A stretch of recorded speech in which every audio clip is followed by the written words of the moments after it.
Well, good evening, everyone. We're in Brussels at a pivotal time. Stability in Europe hangs in the balance.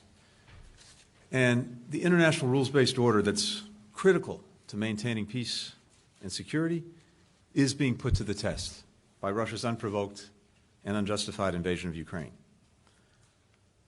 The Kremlin's attacks are inflicting an ever-increasing toll on civilians there.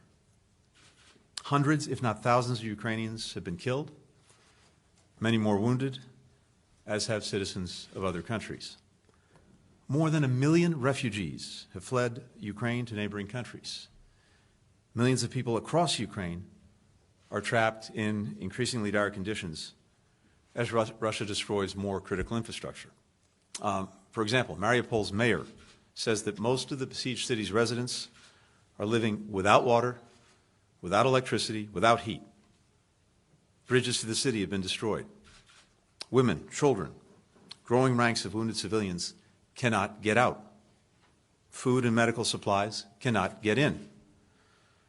The mayor wrote today, and I quote, "We are simply being destroyed."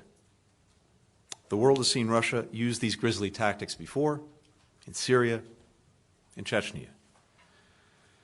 Meanwhile, Russia's reckless operation around the Zaporizhzhia nuclear power plant risked a catastrophe, a nuclear incident. The Kremlin should immediately cease all attacks around Ukrainian nuclear facilities and allow civilian personnel to do their work to ensure the facility's safety and security, as both the IAEA Director General and a resolution adopted yesterday by the agency's Board of Governors have called on Russia to do. The Ukrainian people and government continue to show remarkable courage in defending their country, defending their freedom, defending one another. We said that if President Putin invaded Ukraine, we would increase our support for Ukraine's ability to defend itself while imposing swift and severe costs on the Kremlin. That's exactly what the United States and our allies and partners are doing. That was the focus of our ministerial meetings today with NATO allies, with the G7, with the European Union, as well as in my discussions with NATO Secretary General, with the EU Commission President von der Leyen, with the EU Council President Michel. We want our alliances to be strong enough to meet any threat. That's why from day one, President Biden made reinvigorating and re-energizing our alliances and partnerships the foundation of our foreign policy. It's why, as Secretary of State, I've come to Brussels, home to NATO and the EU, more than to any other world capital. And that's why we invested so much effort in finding new ways and coalitions to bring allies and partners together. Now we're seeing why that work matters. At NATO, we were joined by the ministers of Finland and Sweden, the EU High Representative Josep Borrell, the foreign ministers of Ukraine, the United Kingdom, and Canada, as well as the Secretary General Stoltenberg, also took part in our meeting with the EU. Never before have NATO and the European Union and other partner nations worked so closely together.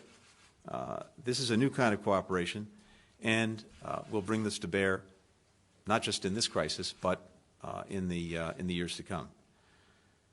And our European allies and partners are stepping up to lead in unprecedented ways. For the first time, NATO has activated and deployed parts of its response force. Several NATO allies, including the UK, Germany, the Netherlands, Denmark, Spain, France, have sent troops and aircraft and ships to reinforce the alliance's eastern flank. Every NATO ally is providing either military or humanitarian aid to Ukraine. Most are providing both. For the first time, the European Union is financing the purchase and delivery of military assistance to a country under attack. The bloc swiftly adopted the biggest sanctions package in history against Russia. And the EU has granted immediate refuge to Ukrainians and others who call Ukraine home, the first time it has invoked this protection mechanism. Individual countries are also taking extraordinary steps. Germany is doubling its defense spending. Poland has opened its arms to more than 500,000 Ukrainian refugees. Switzerland set aside its tradition of neutrality to adopt the European Union's sanctions on Russia. The list goes on. These and other efforts by our European allies to deepen their own capabilities and cooperation do not undermine the transatlantic security alliance, they deepen our collective might.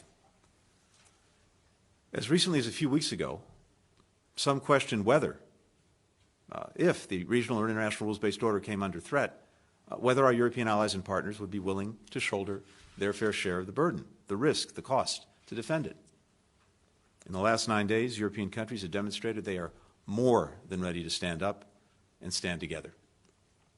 And the United States is standing with Europe, pursuing complementary actions and policies in close coordination with our allies and partners.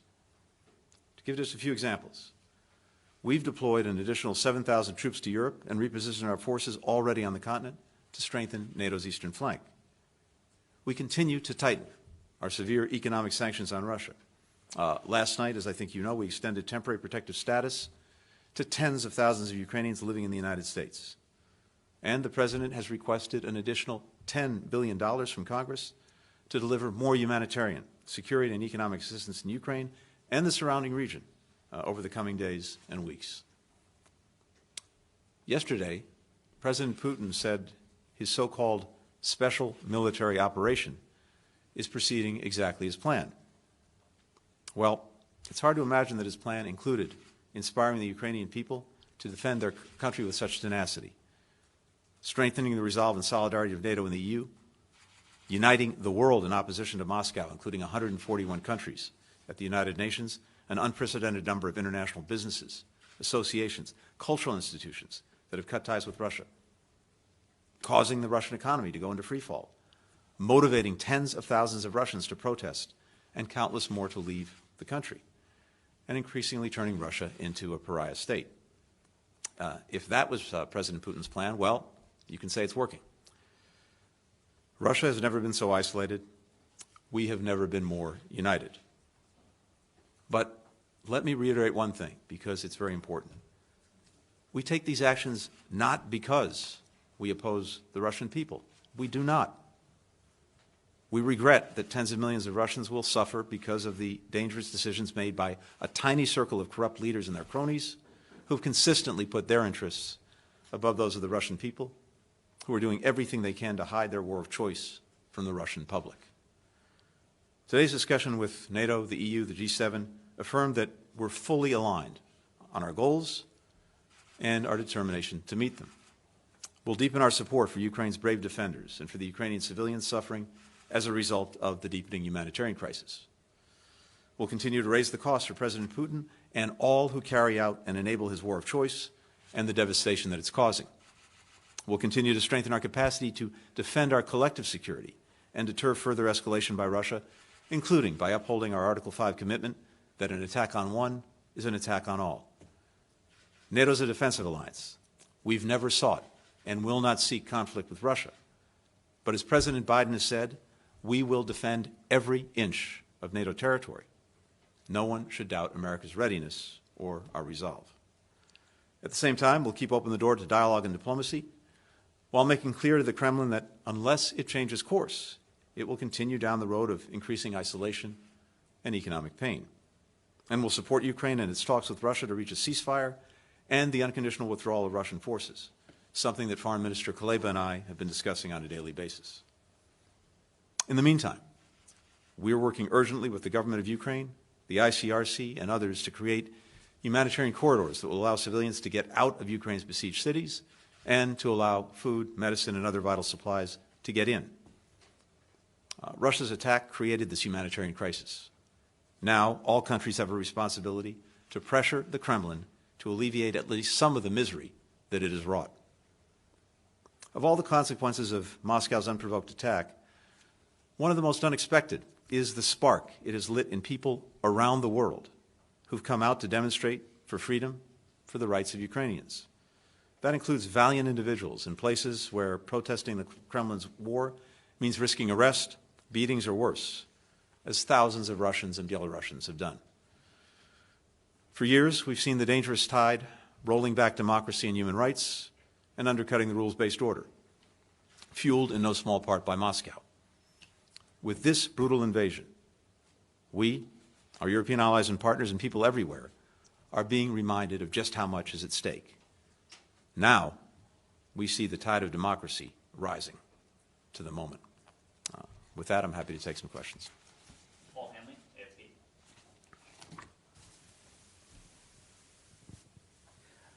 Mr. Secretary? Hey, Paul.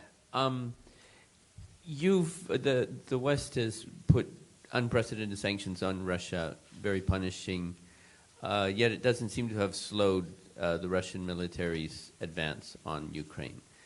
Today, NATO seemed to forswear absolutely putting in a no-fly zone that might protect the Ukrainians.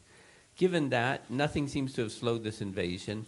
What can you tell the Ukrainian people who only see things getting worse, seeing a disaster, seeing more suffering, and are pleading for more help from the West? And I have a little follow-up. I could ask it now or in a moment. No, go ahead, please.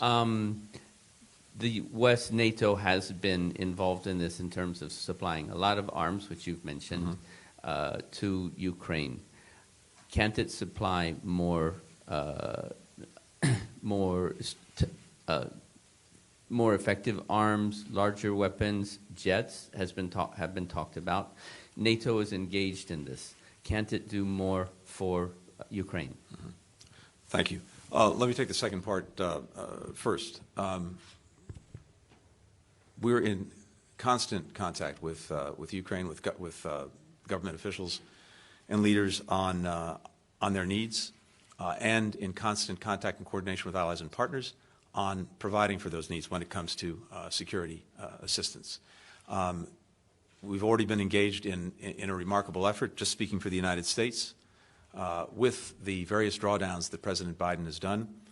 We've provided, over the past year and change, more than $1 billion in security assistance to Ukraine.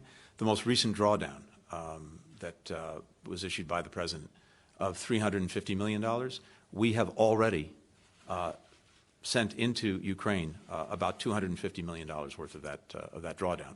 So this is happening every single day, and you're seeing the means that Ukraine needs to defend itself get into the hands of Ukrainians who are doing that. Having said that, one of the things that we talked about at length today in our various meetings at NATO and the EU was what more we can do and how to do it effectively. I would add that I think, as you know, Foreign Minister Kuleba actually came into our meetings by video. We heard from him directly some of the additional things that Ukraine is looking for. We're working on all of that every single day. We're also a week and change into this horrific war wrought by Russia. We've had already a dramatic impact far beyond, I think, what anyone would have expected on Russia and its economy. The ruble is trading at its weakest levels ever. It's worth less than a penny. Russian authorities are expecting exporters to sell at least 80% of the foreign currency that they have to prop up what is a rapidly weakening currency. The stock market's been closed for days due to a fear of capital flight once it opens. This is the longest stretch of emergency closure since Russia defaulted back in the 1990s. The CBR has more than doubled their key interest rate. It's the central bank to 20%, the highest in almost 20 years. Capital controls, et cetera. We're seeing, I have a list 5 pages long of all the businesses that have left Russia. But the impact is there, it's powerful, it's real, and it is building. So let's see how Russia responds to that as this really takes hold and takes a grip. Second, as we've been demonstrating by not only what we've been saying, but what we've been doing, the support for Ukraine is real, profound, extensive. The security assistance that we just talked about, that continues to go in. The humanitarian support that we continue to build in response to the humanitarian horror that Russia has wrought, as well as economic assistance. Unfortunately, this is not like flipping a light switch. It takes time, and when you have, in the case of Russia and President Putin's Russia, a country that is prepared to go to excessive means to achieve its results, it is a real challenge. But not only are we at it every day, I think what the Ukrainian people can see is virtually the entire world united in support of them, in support of their cause of independence, territorial integrity, freedom, demonstrated by the meetings we had today, demonstrated by the 141 countries that came together at the United Nations to make that clear. So there is a huge tide of support for Ukraine. There is a huge weight bearing down on Russia. Let's see what the impact is. Maeve McMahon, Euronews. Hi there. Thank you so much for the floor. Maeve McMahon, Euronews. So we heard this morning at NATO that the situation will get worse before it gets better. So tell us, what do you know that we don't? And is the no to the no-fly zone set in stone completely, or would you consider it if this conflict does become a massacre? And just to follow up, was it naive of you and, of course, the Europeans to trust in Putin to opt for diplomacy? Thank you so much. When we say it is likely to get worse, it's unfortunately based on everything we know about President Putin's methods when it comes to seeking to subjugate another country to his will, or another region to his will. We saw it in Chechnya. We've seen it in Syria. We saw it, of course, in 2014 in Ukraine. And what we're seeing on the battlefield is Russian forces seeking to encircle the major cities, including Kyiv, and we're seeing them use increasingly brutal methods, including going at civilians and civilian populations. So I think the terrible expectation is that the suffering we've already seen is likely to get worse before it gets better for as long as Russia pursues these methods. So that is unfortunately more likely than not, although we are doing everything we can to try to move us to a different track. With regard to the no-fly zone, I think you heard NATO Secretary General Stoltenberg speak to this earlier today. One of the responsibilities we have, even as we are doing everything we can to give the Ukrainian people the means to defend themselves effectively against Russia, we also have a responsibility, as the Secretary General said, to ensure that the war doesn't spill over even beyond Ukraine. And again, because I think he put it so well, as he noted, the only way to actually implement something like a no-fly zone is to send NATO planes into Ukrainian airspace and to shoot down Russian planes, and that could lead to a full-fledged war in Europe. President Biden has been clear that we are not going to get into a war with Russia, but we are going to tremendous lengths with allies and partners to provide Ukrainians with the means to effectively defend themselves. And of course, we're seeing every single day their extraordinary heroism, as well as very real results in what they're doing to achieve that. And I'm sorry, I missed the last part of your question. Just, do you feel like, because I remember we spoke together last spring when you were here in Brussels at the NATO headquarters, and I feel the question now is, do you feel that you were naive, or the Europeans were naive, to trust in Putin that he would come to the table and he would choose diplomacy over this invasion? Well, I'll only speak for the United States. I think we were the opposite of naive.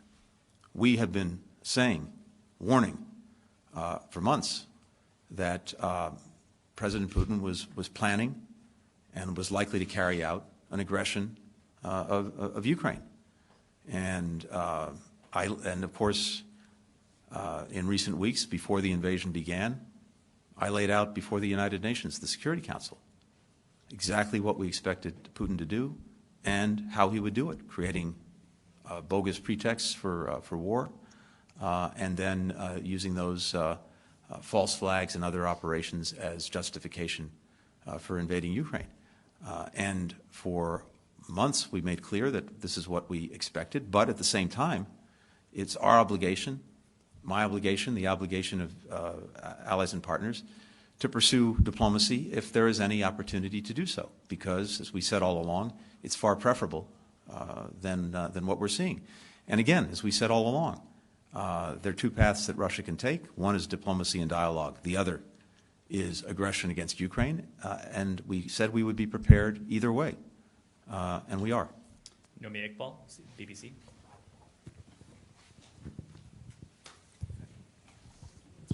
Thank you, Secretary. Are you considering energy sanctions against Russia? Because realistically, how can the West defeat Putin in Ukraine when the West also pays Putin up to $700 million a day in oil, gas and coal? And I know the British Foreign Minister, Liz Truss, has talked about it, how Britain's looking into it. Are you?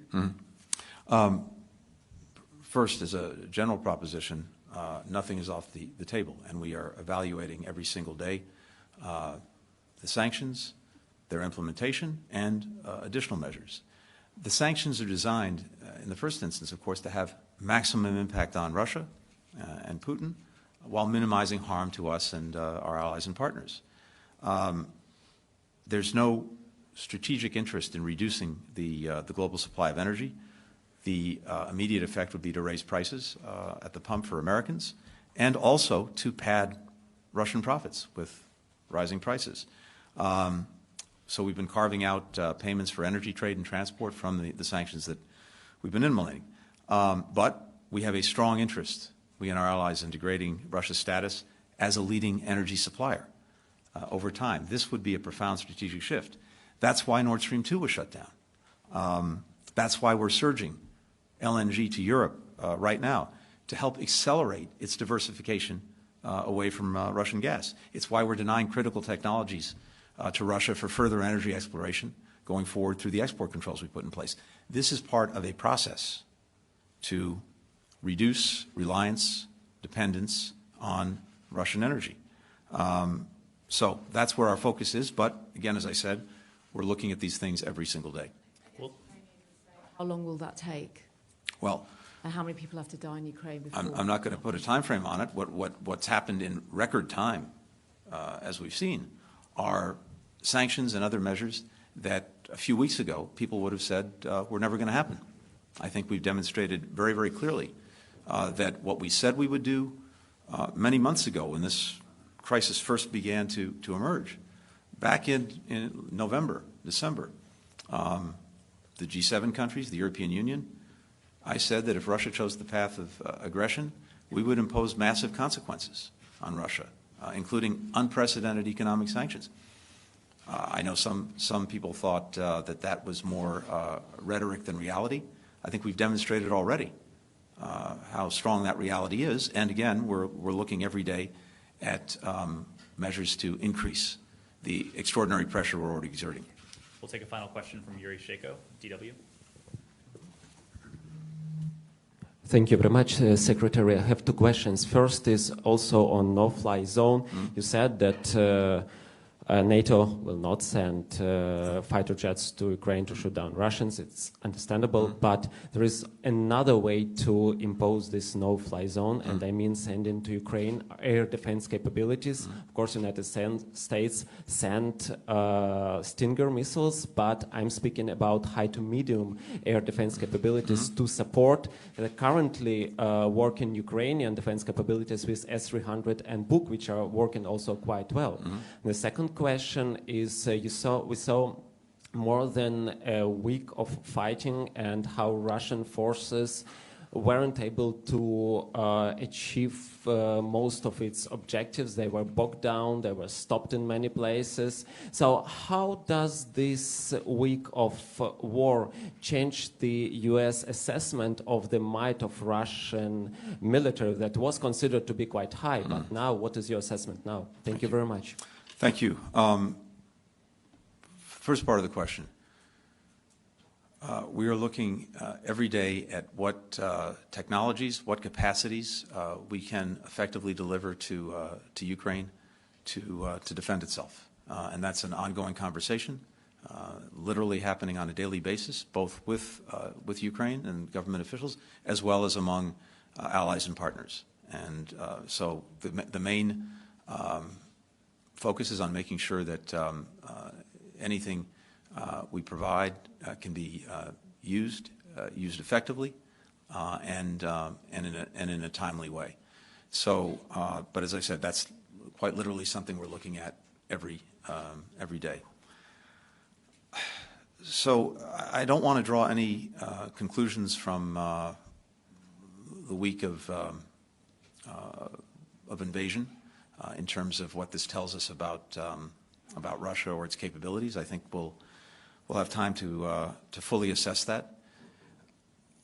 What we do know, what it does tell us, is how extraordinary the Ukrainian people are, their will, their determination, their absolute commitment to defend their country, to defend their freedom, to defend their future. That's the story of the past week, and it's an incredibly powerful one. Thank you. Thank you very much.